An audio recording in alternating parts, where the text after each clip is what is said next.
welcome back to Behind the Barn Doors.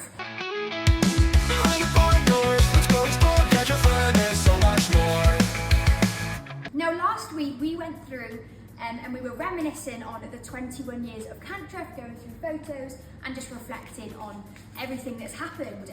So that was part one. Now this is part two of the video, so let's get into it. I suppose as you know, when we first opened, we did open every day of the year apart from Christmas Day, you know, and that was great for those first couple of years, but we soon realised that, you know, we were very, very quiet when our customer base, when the children were in school. So we had to really look back and change how much we opened, just because, you know, costs were rising and we had to create a sustainable business. So we took the decision back in around 2018, 2017, somewhere there, that we would reduce our opening hours and concentrate on school holidays and weekends and events, major events. Yeah, so and events are a key driver for the business now. So we've got pumpkin season going now, October half term, Christmas. You know, Christmas over the last 10 years has just grown and grown and grown. You know, we get people coming from all over the UK for our Christmas experience.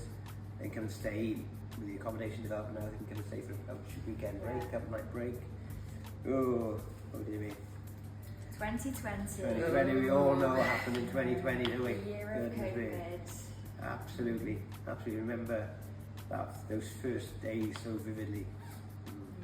Yeah, when the business was shutting down and we just didn't know whether we were going to survive, or all the other people who were in just the country so worried about the team, you know, what was going to happen to all our staff. There is an extended family, and just remember when they announced that furlough was going to come in, the absolute relief to know that our team were going to be okay. And then when obviously you got the good to go, like, you know, starting to reopen, how did it kind of feel reopen the doors in such an uncertain time, you know, when you know, things were starting to open back up?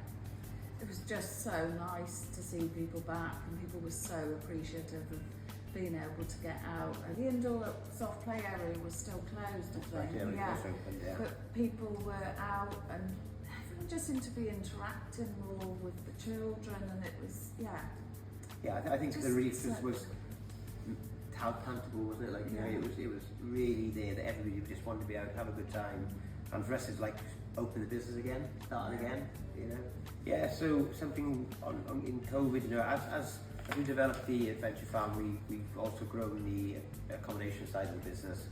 That's what we haven't spoken about, and maybe that's an episode in itself, you know. But we'll touch on it. So, you know, we've offered camping for 65 years and very basic camping barns, and we've added, you know, improved those slightly over the years. But during COVID, we decided to upgrade 3 of our camping barns into fully fledged self-catering accommodation. You know, 4-star accommodation. We graded at hot tubs, underfloor heating, fully insulated, fully equipped kitchen, you know, really comfy beds, ensuite rooms, and that's been, you know, another step forward for Cantref. It's allowed people to stay, have really breaks. Yeah, you know, we're here in the Brecon Beacons, a beautiful part of the world. You know, and we're very rural. We're very, very fortunate. It's a really important part of the business now, and we love people coming to stay. They have such a great time.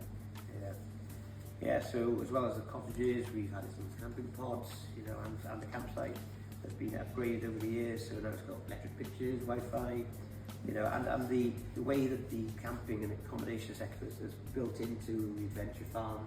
People staying on site to get free entry into the park during the stay. You know, we've added on this year sort of more evening activities, catering for a wider sector of the population. Hopefully people are really enjoying that. You know, the feedback seems to be that way, and hopefully it's a really great addition to the business, and it builds us, you know, in good stead for the future. We've added the extra activities as well, so as well as coming into the farm park, the guests now can do things like alpaca walking and goat walking. And so something that's been going on behind the scenes all the time that Adventure Farm has been going is that we've been very, very aware of our carbon footprint and how the environment is so important. You know, as farmers, we look after the countryside, Obviously we use more energy here now, and we've, you know, at the very outset we invested in solar panels at the early days. They've been in for 13 or 14 years, solar panels. More recently we've added, you know, battery storage, and that's, you know, the only battery storage has been in for about 2 years now, and that's really made us more self-sufficient in the electric that we use. We also do recycling. We've also got our own borehole. You know, we also we're not proper regenerative farmers, but we're really going down that line. Yeah, there's a whole, you know, low energy light bulbs. There's a whole raft of things that we're doing to look after the environment, because we do feel that as farmers, predominantly we're custodians of the countryside, we look after the environment, and we just feel it's a natural way to go. And really chuffed that we won the UK award for most sustainable farm park in the UK last year. Huge achievement. That's so special as well, because like you were saying, you know, we feel like it's such an important thing. So to be recognised and, you know, for the work that you guys have put in behind the scenes of everything is really amazing. Yeah, you know, and to be in the whole of the UK when there are some absolutely amazing farm attractions and huge farm attractions, and you know, we're a smaller farm attraction in mid Wales, and we're punching up our weight, like, you know, so, yeah. And there we go, it brings us to 21 years of Cantref Adventure Farm. Yeah. Some people say I don't look a day older, but there we are. You know, it's a milestone, and we're, you know, very proud to have done what we've done. You know, we've got many years in front of us, but it's great that Sian and Rhys are now coming into the business and being really helpful. You know, as we said at the start, you know, the staff really do help drive us forward, and they deliver, you know, every day. You know, what we hope is a really memorable experience. Here we go, nice photo of our team, Deb there, you know, Deb, who's our duty manager, our right hand, left hand, and much more.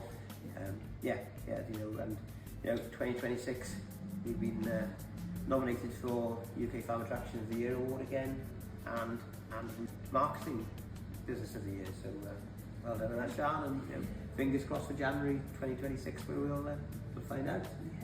Yeah. Exciting. Well, trip down memory lane, wasn't it? I didn't think it'd bring back so many memories and so many happy memories. Yeah, really good times. Yeah, amazing. I mean, it's such an achievement to 21 years of the business. You guys have put a lot of work and time into it, and it's, you know, just looking through those photos, it shows how much the hard work has paid off. But you know, I think that there's so much more history that we haven't touched on, because the Riding Centre has been going, for instance, 1968 to 9, I think, from memory is where it started. So there's a, you know, 30, 40 years that's all it's missed. Yeah, definitely stay tuned then. We'll definitely do an episode diving in even deeper to all of that as well.